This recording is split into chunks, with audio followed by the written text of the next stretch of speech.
Dennis Rader, a name that haunted Wichita, Kansas for over 3 decades, known to the world as BTK Killer, bind, torture, kill. Rader led a life of horrifying duality, a family man by day, a sadistic killer by night. I am BTK. Yeah, I'm the guy they're after, 100%. The BTK Killer's reign of terror began in 1974. Over the years, he claimed the lives of 10 innocent people. His chosen method of killing, leaving no question about the horrors the victims faced. I got this fantasy. I started working out this fantasy in my mind, and once that person became a fantasy, I could just loop it over. I'd lay in bed at night thinking about this person, the events, and how it's going to happen, and it became a real, almost like a picture show. You know, I wanted to go ahead and produce it, direct it, and go through with it, no matter what the costs were and the consequences. It was going to happen one way or another. Dennis Rader stalked his victims, often breaking into their homes and waiting, turning ordinary suburban homes into crime scenes. His obsession with control and cruelty, he gave himself the nickname BTK. Stalking stage is when you start learning more about your victims, potential victims. Went to the library, I looked up their names, that address, cross-referenced, and called them a couple of times. Drove by there whenever I could. The BTK Killer was unlike any other. He didn't just kill, he tortured, he bound, and he terrorized. He enjoyed the control and craved the attention. Plastic bags, rope, tape, knife, gun. All those wouldn't be at the kid, they'd be where I could have them in the house and gather them up. In the late 1970s, Rader wrote letters to the local news stations, taunting police and detailing his crimes. His letters contained specific information that only the killer would know. He even suggested his own name, BTK. I actually think I'm maybe possessed with demons. I was dropped on my head when I was a kid. I've talked to some theological Christian people, and some of those people are really strong. They actually think, well, the Bible says that there's demons within you, or can come into you. That's the only thing I can figure out. I have, something drove me to do this. The normal people just don't do this. What made Rader's case even more disturbing was his life outside of the crimes. Dennis Rader was a family man, a Boy Scout leader, and the president of his church congregation. To his neighbors, he was an ordinary, even friendly figure. But behind this facade, he was meticulously planning his next kill. We received a call just shortly after 8, about 8:20, from an individual that said there's a homicide at 843 South Pershing, and hung up the phone. And officers came out, and we have checked, and we do have a young lady that is a victim of a homicide. After a series of murders in the 1970s, the BTK Killer went silent. Police had no leads, and for nearly 2 decades, his trail went cold. But then in 2004, BTK resurfaces. You can't stop it. I can't stop it. It's just, it controls me. It's like it's in the driver's seat. In 2004, after years of silence, BTK sent a new letter to the press, claiming responsibility for his old crimes and taunting the police. His reappearance shocked Wichita, renewing a community's fear that BTK was still out there. And it's all self-centered, I would call a sexual predator. Today is my final judgment.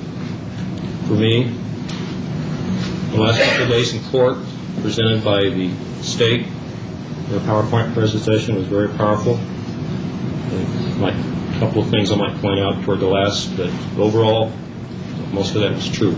Rader's letters became increasingly more detailed, revealing an arrogance that would ultimately lead to his downfall in 2005.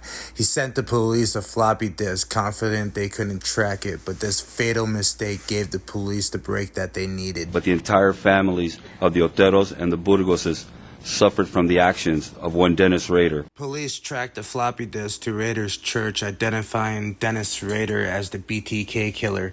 After decades of fear, they finally had their man. Although we have never met, you have seen my face before. It is the same face you murdered over 30 years ago, the face of my mother, Julie Otero. I will not address you as Mr. Rader because Mr. is a word of respect. As in, Mr., can you help me? Not Mr., are you going to kill me? Rader was arrested in February 2005. His confession shocked everyone as he calmly described each murder, recounting them with chilling detail and disturbing lack of remorse. And I'm here representing my late sister Kathy and my mother Dorothy. In court, Rader confesses to 10 murders. He describes his projects with disturbing satisfaction, recalling each detail as if he were discussing an ordinary event. My name's Steve Relford. Shirley Vian was my mother. I haven't prepared for this statement, but I'd just like for him to suffer for the rest of his life. And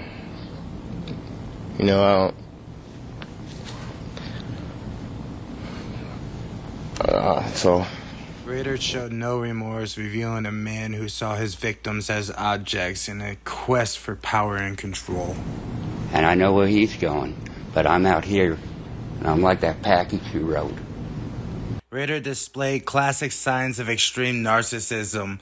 He enjoyed the fear and suffering he inflicted. The public persona he maintained only enhanced his sense of superiority. He believed he was untouchable. My name is Fred Fox, the older brother of Nancy Fox. Whew. We miss her very much. We love her. She's still in our hearts. This monster took her life. Rest of us are married, have kids. They'll never ever get to meet her. Dennis Rader was sentenced to 10 consecutive life-term sentences, ensuring he would die behind bars. Though his case is closed, scars he left on Wichita remains. My name's Beverly Platt, and Nancy Fox is my sister. I cannot begin to explain to you.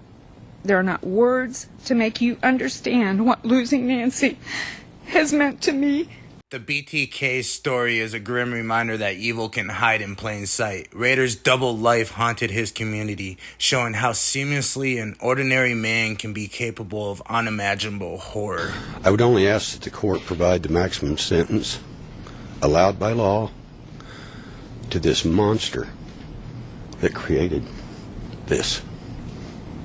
Dennis Rader killed my wife in 1986. Ma'am, you are Stephanie Klein. Yes, Your Honor. My name is Stephanie Klein. My mother is Vicki Wagerly. Dennis Rader's case forces us to confront the frightening truth that even those that we trust can hold dark secrets. His story remains one of the most unsettling in modern crime history. For the last 5,326 days, I have wondered what it would be like to confront the walking cesspool that took my mother's precious life. Throughout that time, I always envisioned this day as being one for avenging the past. I'm Laurel Keating, the daughter of Dolores Davis. This is an impact statement written by Nan Davis, the daughter-in-law of Dolores Davis. Thank you for watching. This has been an exploration into the life of Dennis Rader, the BTK Killer, a name that will forever haunt Wichita.